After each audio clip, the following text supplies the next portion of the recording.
Hello, everyone, and welcome to today's webinar about Application Lifecycle Management for the Power Platform. My name is Amy. I will be your host for today. I have been with Elantis for over 8 years now, and Elantis is your trusted Microsoft partner. And at Elantis, your success is our priority. So today we are working on helping you be successful within the Power Platform. Before we get started, I have just a few housekeeping items to mention. So first off, the session today is being recorded, so you'll receive a copy of the recording shortly after we finish today. We like to keep these sessions interactive and fun. We love to hear from our audience, so we have a few polls spread out throughout the presentation today. We would love your participation. Please share with us. We want to know where you're at in your organization, what challenges you might be facing. And likewise, in the vein of keeping things interactive, if you have any questions at any time, please feel free to put those in the chat functionality in Teams, or you'll see a Q&A button at the top of your Teams webinar. So we would love to answer some of your questions at the end of today's session, whatever time allows. So today I have joining me Lisa McCrate. Lisa is the Practice Director of Business Applications at Elantis.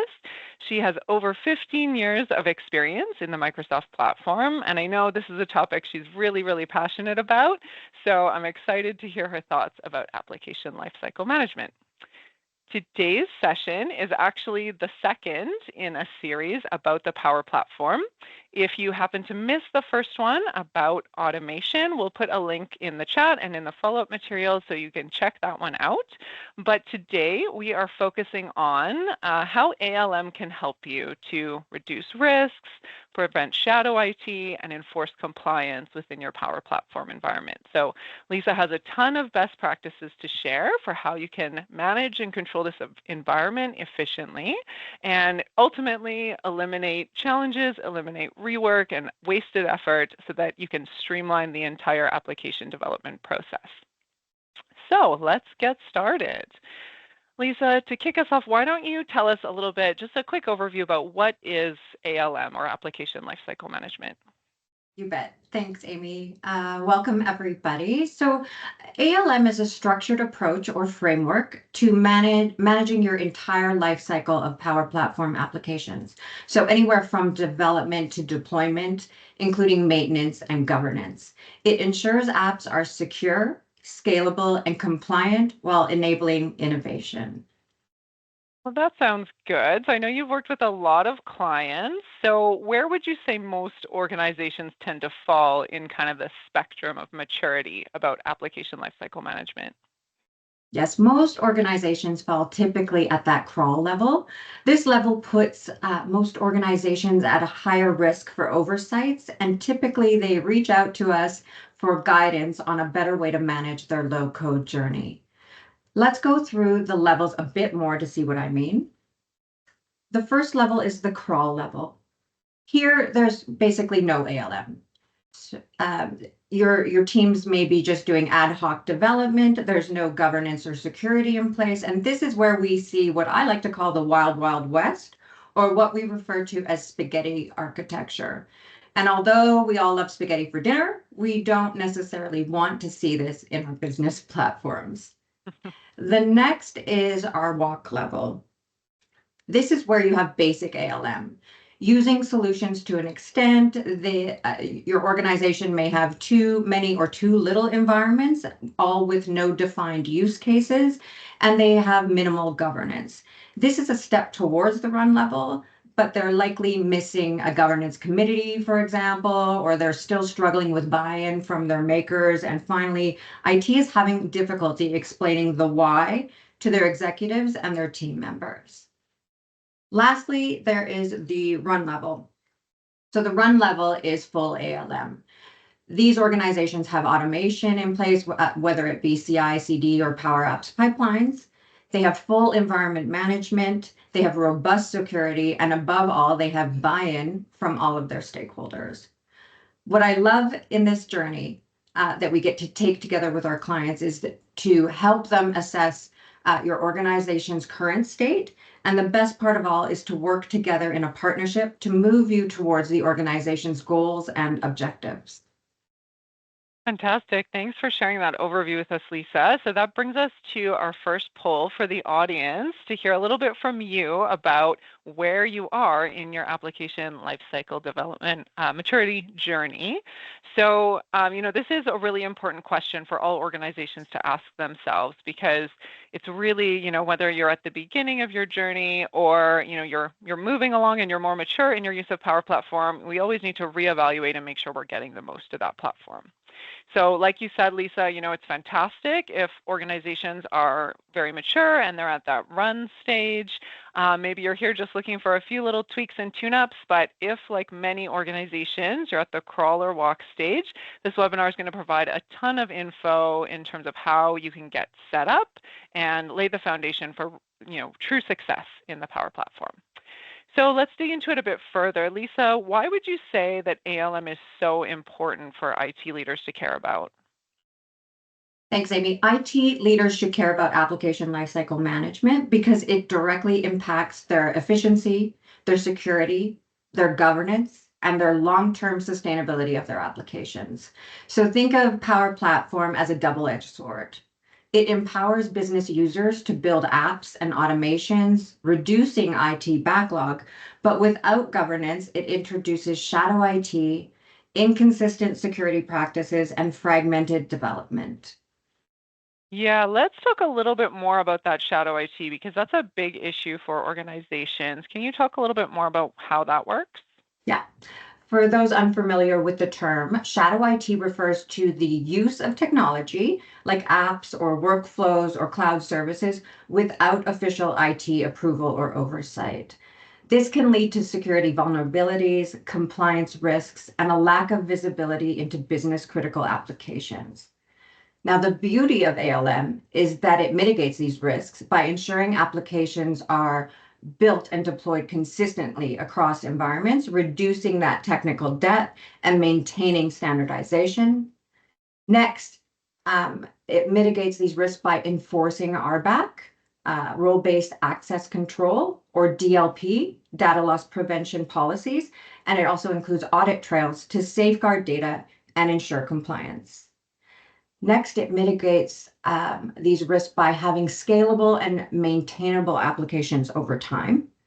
And lastly, if everything is built with best practices, it allows structured deployment pipelines with rollback mechanisms to reduce the risk of system failures when rolling out updates. Great, that makes sense. So, one of the comments we hear sometimes from clients is that perhaps, this kind of rigor around application management is maybe unnecessary for a smaller organization. So would you say, given some of the benefits of ALM that you've mentioned, whether this is, only really important for large complex organizations, or is this something that applies to small and medium business too? Yeah, definitely. It's a great question. ALM is for everyone, big and small. While large organizations need ALM to manage complexity, compliance, and scale, small and mid-sized businesses also benefit significantly by ensuring there's structured development, security, and long-term maintainability of their Power Platform solutions. So with ALM in place, we can prevent chaos from the start. Even small teams can struggle with app sprawl, versioning issues, and inconsistent governance if there's no structured approach. ALM ensures growth without unnecessary technical debt. Next, it saves time and resources by reducing manual deployments that can, take up a load of valuable time for your employees. Next is enabling security and compliance at any scale with role-based access, version control, and compliance within your industry regulations. Whether you're a 5-person startup or a global enterprise, data security and access controls are super critical.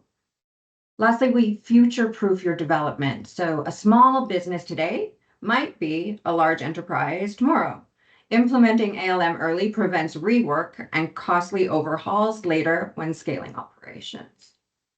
Yeah, that's great. And it's so important, like, no matter the size, the complexity, the nature of your organization, who doesn't want to save time and money and scale for growth? That's fantastic.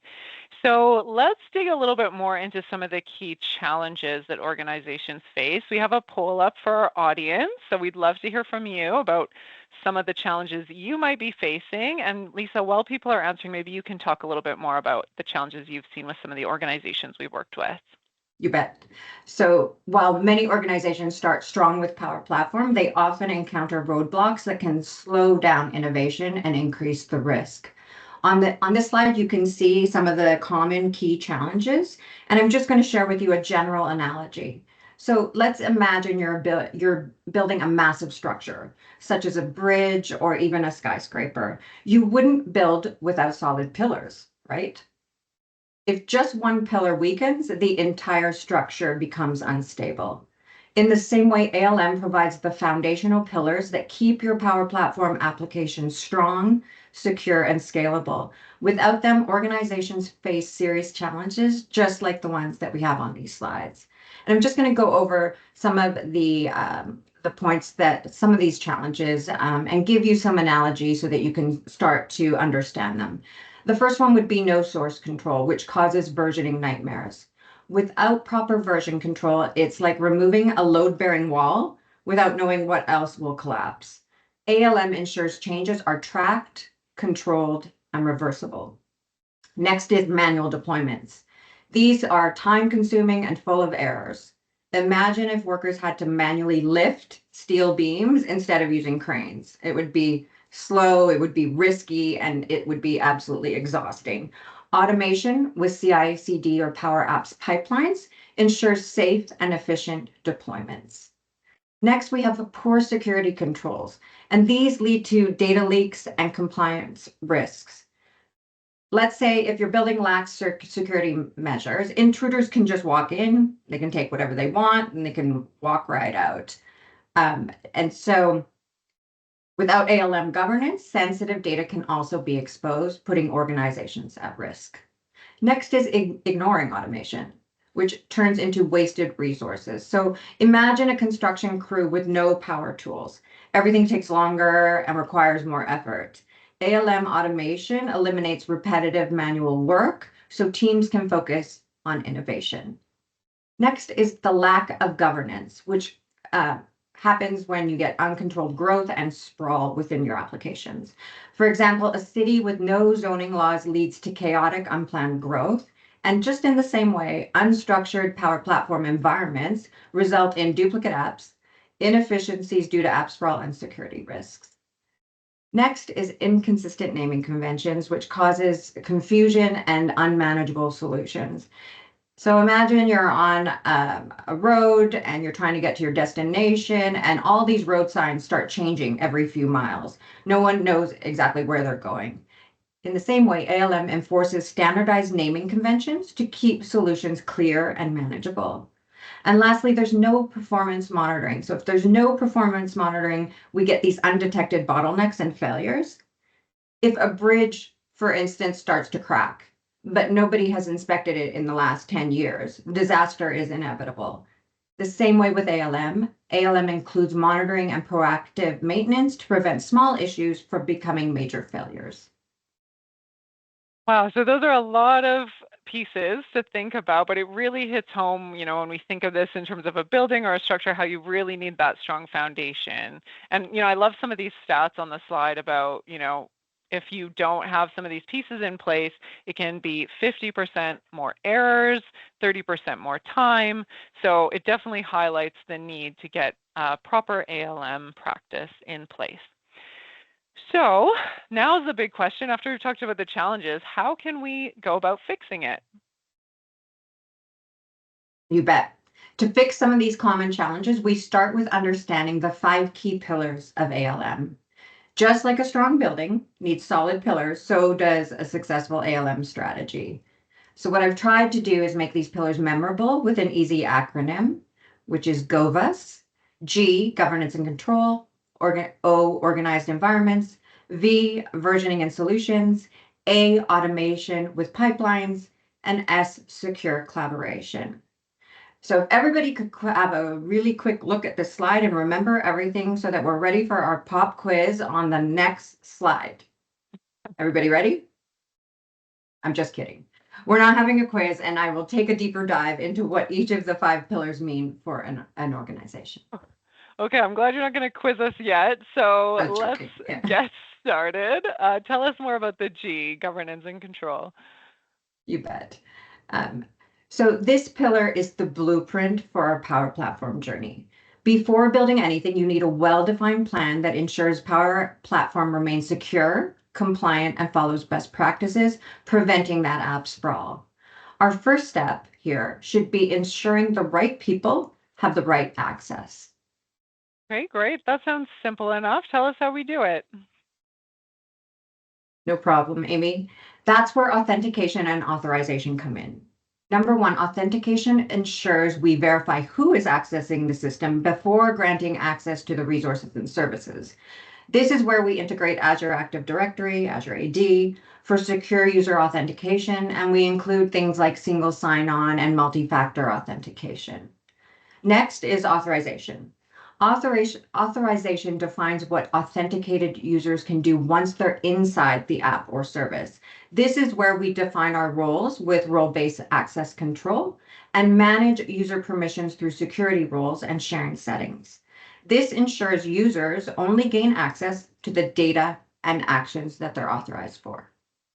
Okay, let's take this a step further then. So because of course governance isn't just about access, we need to define roles and responsibilities, right? Yep, you're spot on. So now we need to think about who should be allowed to create apps, who can edit them, and who is responsible for deploying them into production. Without clear governance, app sprawl, security risks, deployment chaos can take over. So let's explore how structured governance ensures the right people have the right level of control while keeping Power Platform secure and scalable. So we'll start with the fact that Power Platform security is built on Microsoft security infrastructure. The first thing is who can build apps, and this is involved with resource permissions.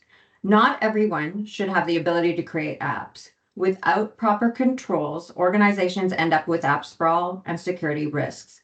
We use Azure AD security groups to control who can create apps, flows, and custom connectors. Instead of assigning permissions individually, governance best practices recommends that we manage access at the group level, ensuring only authorized users have the ability to build solutions while maintaining oversight. Next, we think about who can access these environments, and these are done with environment roles. Think of environments as separate workspaces, like development, testing, and production. Governance defines who can access each of these environments, preventing unauthorized changes and ensuring a structured deployment process. And we do this with environment roles, such as an environment admin, an environment maker, or a user role. And lastly, how is data secured? This we use Dataverse security. Data security is a non-negotiable in today's world. So governance ensures the right users can access the right data while keeping sensitive information protected. With Dataverse security roles, you can control permissions at a much more granular level, reducing these compliance risks. And by clearly defining these boundaries, governance prevents security risks, app chaos, unauthorized access, while still enabling innovation with Power Platform. Okay, great. So kind of the first step is we establish who can access what, and then the next sort of logical step then is how we control what data is shared within these apps and where it can go. Is that right? Exactly. This is where we use data loss prevention policies, DLP policies. Even with strong authentication and role-based access, we still need to prevent sensitive business data from being exposed to the wrong apps, connectors, or external services. So we'll explore how DLP policies enforce security by classifying these connectors into business, non-business, and block categories. The first, business connectors. These are approved for internal enterprise apps and secure data handling. And for example, this would be SharePoint or Dataverse or a SQL Server connection. Next is non-business connectors. These typically are external or less critical, but they're still allowed. So an example for this would be some organizations allow social media platforms such as Twitter, or they may add third-party services like DocuSign or Adobe Sign. Next, we have block connectors. These are restricted due to security concerns. And think of this as like personal email, external storage like Google Drive or Dropbox.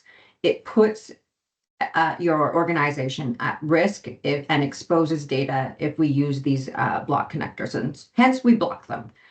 What I want to emphasize here is DLP policies prevent app makers from mixing business and non-business connectors within the same app or flow. This ensures that sensitive business data stays within the secured environments and isn't accidentally exposed through unapproved services. For example, if an app maker tries to connect SharePoint, which we have a business connector for, and Twitter, which is a non-business connector in the same app, the policy will block it, forcing them to rethink how they would handle data securely. If everything makes sense here, everybody give me a thumbs up. Hopefully I'm not moving around too quickly. Fantastic. I love seeing those thumbs up. So just a quick recap then. So we've talked about controlling who can access applications, who can deploy them and build them, how we protect the data within them. But governance isn't just about security. We also need structured environments to develop these apps in. So let's talk about the next pillar. Perfect. We're at the O, so organized environments come in right here. Without a structured approach, organizations risk app sprawl, you're hearing that word a lot, inconsistent development practices, and deployment failures. Let's explore how setting up the right environments, such as development, test, and production, ensures stability, security, and seamless app lifecycle management. Next, we'll look at some of the environment types and the strategies that will help that we help implement for our clients. Right. So thinking about those environments, I know many clients are using the default environment. So, and we'll have a little poll about that as well to see what our audience is using. But Lisa, if you could share whether that is the right way to approach it. So it's not exactly the right way, Amy. Every employee in an organization that uses Power Platform has access to the default environment. As a Power Platform admin, you should consider, and when necessary, implementing ways to control the default environment. We recommend renaming the default environment to personal productivity to ensure that app makers understand and only utilize this environment for apps or flows only impacting their day-to-day needs and possibly some experimentation. What we also recommend is setting up a governance committee within your organization to begin to build out a structured environment strategy. It does not need to be complicated. It doesn't have to be 10 to 15 users. It could be 3 users, but here are some of the guidelines.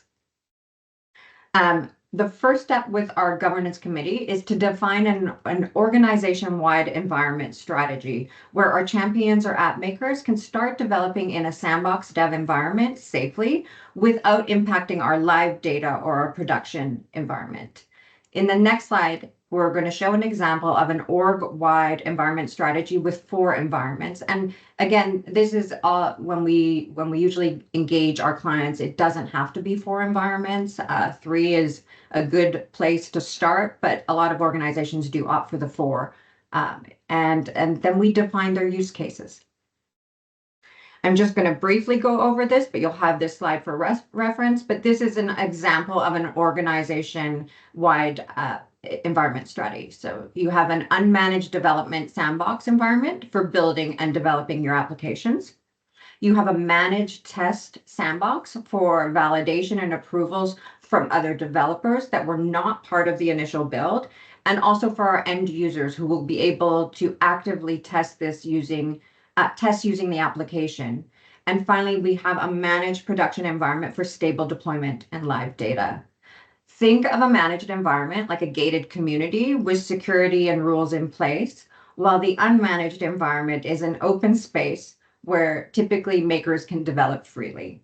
I hope that makes sense to everybody. Again, I always ask for a thumbs up just so everybody is understanding what's going on. Good stuff. We see some more thumbs up coming through. So what would you recommend for a use case where there might be sensitive information within an application? Would we still use these environments that you mentioned? It's a really great point. So when dealing with sensitive information, such as departments like HR or finance, we recommend creating a separate dev, test, and prod environment specific to that department or business unit. And all of this is just about reducing risk for your organization. Okay, great. So we've got our access, we've got our environment set up. Am I ready to create an app now? You are very close. So next we need to talk about versioning and solutions. So in this V pillar, the versions and solutions pillar, a structured approach to solution management, it helps our teams, that it helps them work efficiently, it helps them avoid overwrites, and it maintains consistency across environments. And the foundation of this structure starts with publishers. So a publisher in Power Platform is a unique identifier assigned to solutions to track ownership and ensure consistency across environments. Every solution must have a publisher, which defines key behaviors like naming conventions and customization options. Publishers are important for consistency, avoiding conflicts, and better ALM practices. And what I want to call out here is how common organizations use either the default CDS publisher with a prefix beginning with CR, or the organization default publisher that has a prefix that is new. This is not recommended because, as we discussed, a publisher is there as a unique identifier to help identify the author of these applications. Instead, we recommend creating custom publishers.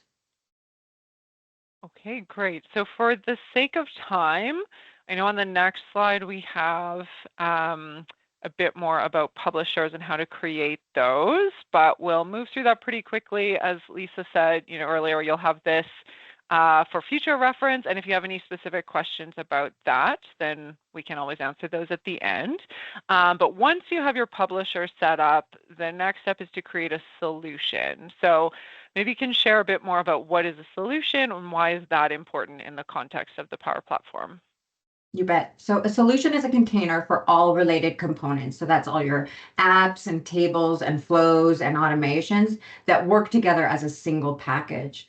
Instead of building our apps in isolation, solutions provide structure, making it easier to manage, deploy, and update applications across environments. Many organizations come to us after building their Power Platform apps through, let's say, online tutorials or YouTube videos, only to realize later that they've missed a critical piece, which is solutions.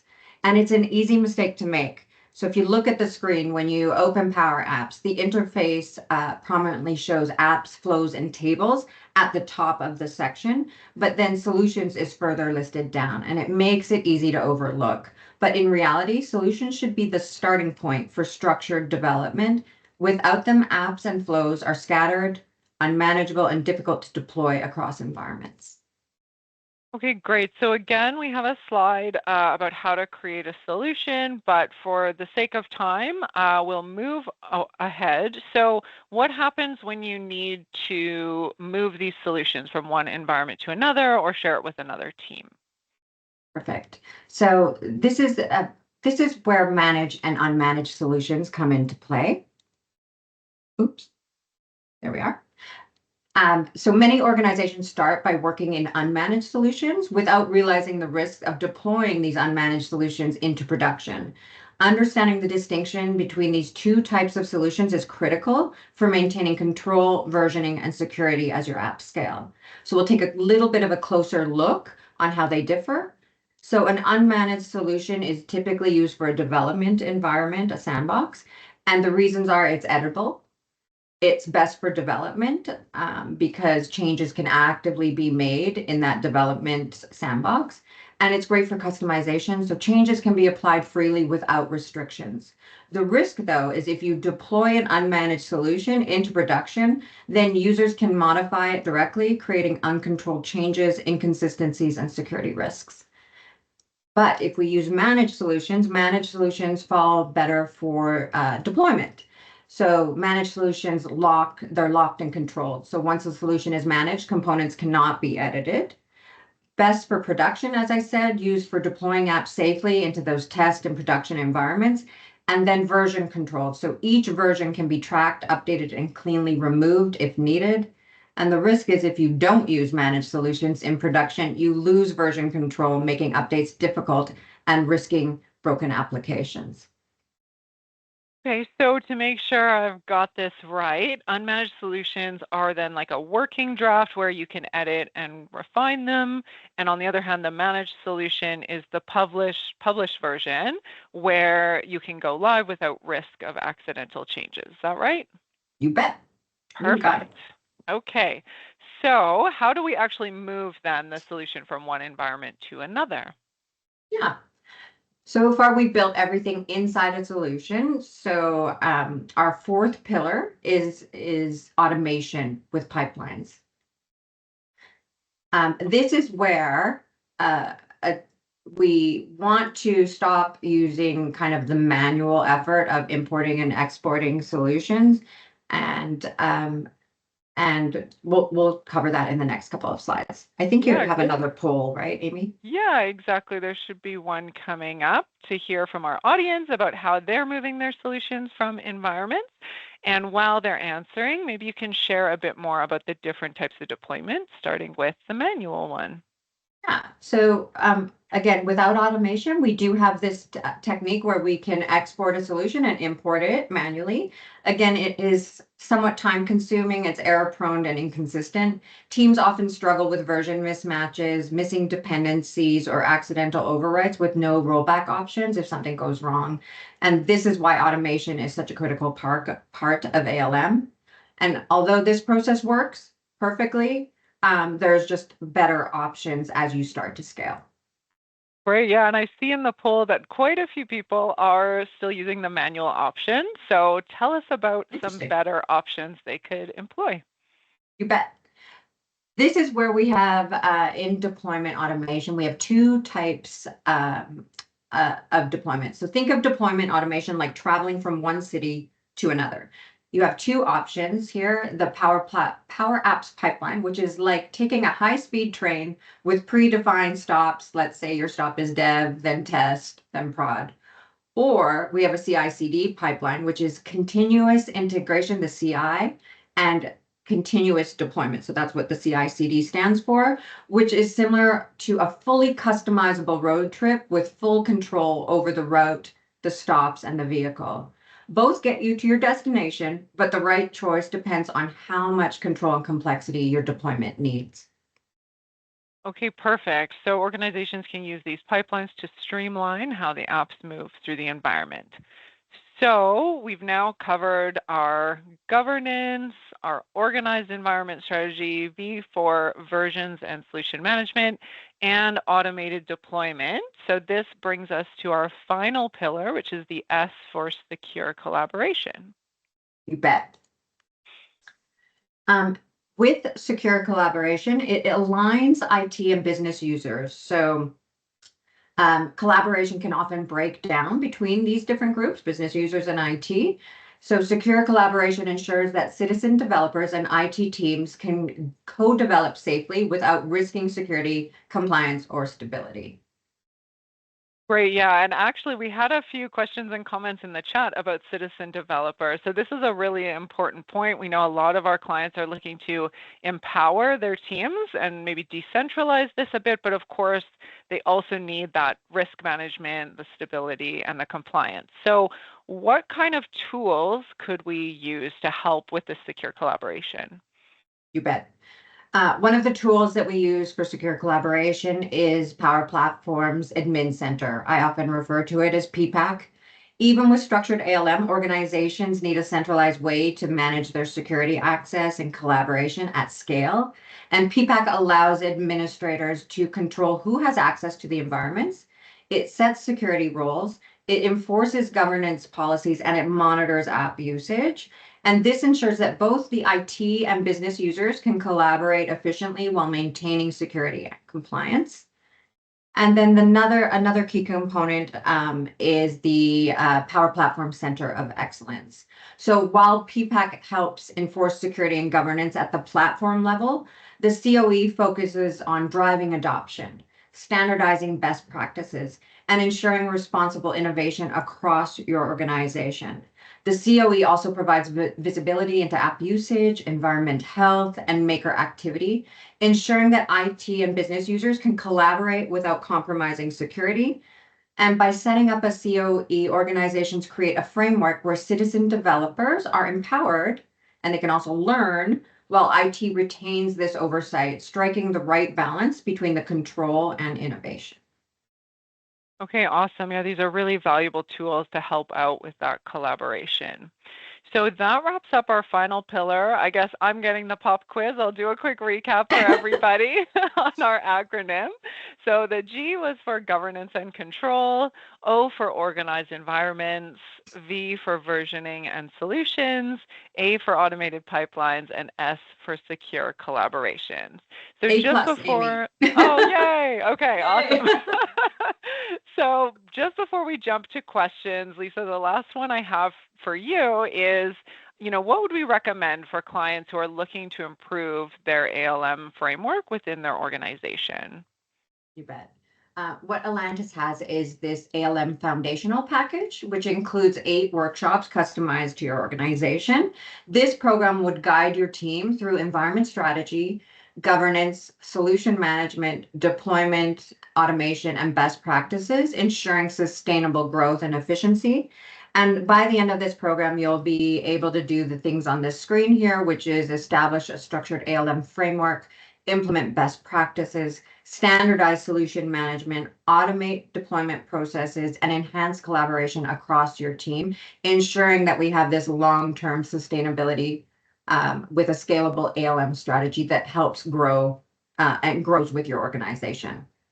So we have an 8-workshop ALM that you'll gain the knowledge of tools to transfer Power Platform development from ad hoc to enterprise ready, empowering your teams to build with.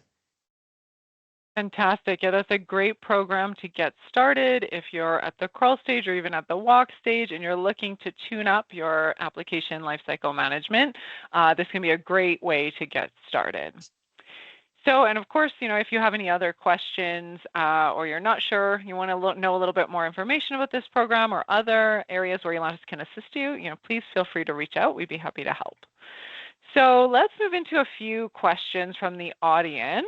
One of the ones we had was about these environments, Lisa. So when you think about having separate dev and UAT and so on, how would you handle testing with services like SharePoint that don't have a UAT environment? It's a good question.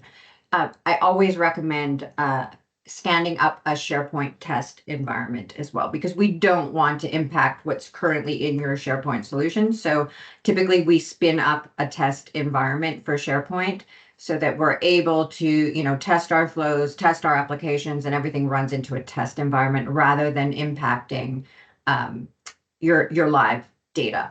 So that's my recommendation. Great. Thank you. Thank you for that. And I love to see in the chat, there's been some comments back and forth between different audience members making recommendations. Oh, so nice. That's fantastic. I love that. Someone else asked a question about, maybe you can talk a bit about the difference between the shadow IT that we talked about at the beginning versus empowering citizen developers. Yeah, so you want to discuss, so shadow IT happens when we don't have that oversight or that without that IT oversight.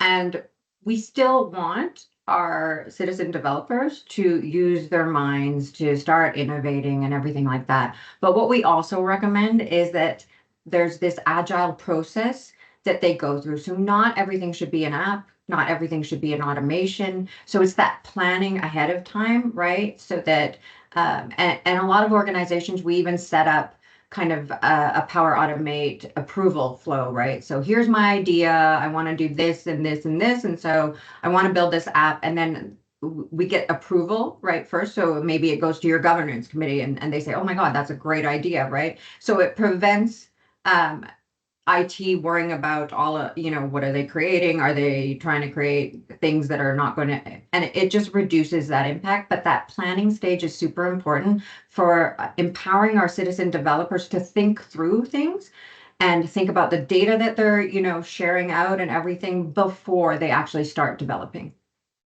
Great. Thanks for that. And we have another question which says that the organization has been using service accounts for each project.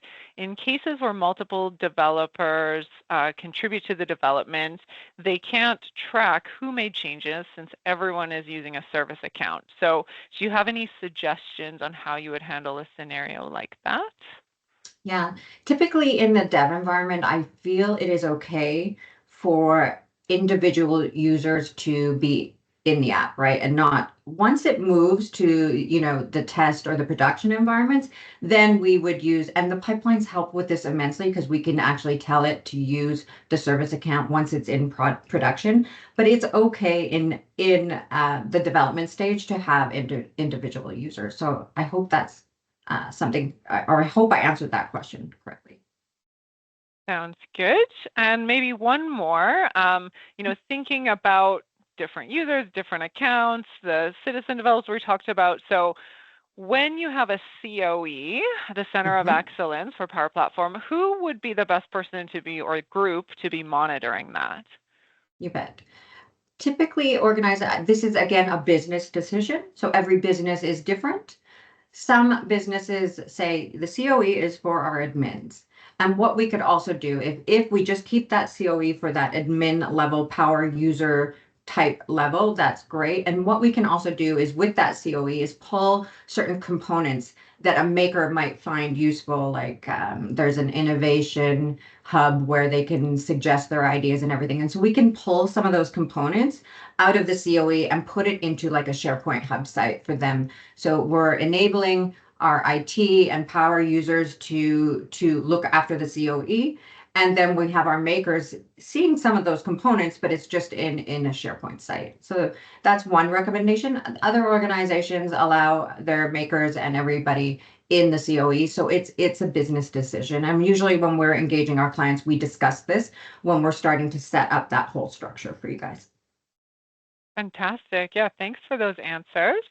So that almost brings us to our time. So just in closing, I want to remind everyone, if you have any further questions or anything we didn't manage to get to today within our time, please reach out to us. We'll be happy to set up some consultation time with Lisa or one of our other Microsoft experts.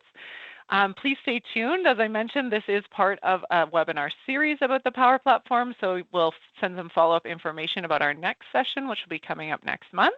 Lisa, thank you for all of your knowledge that you shared today. It's been great. We appreciate it. Have a good Awesome. day, everyone. Have a great day, guys. Thank you.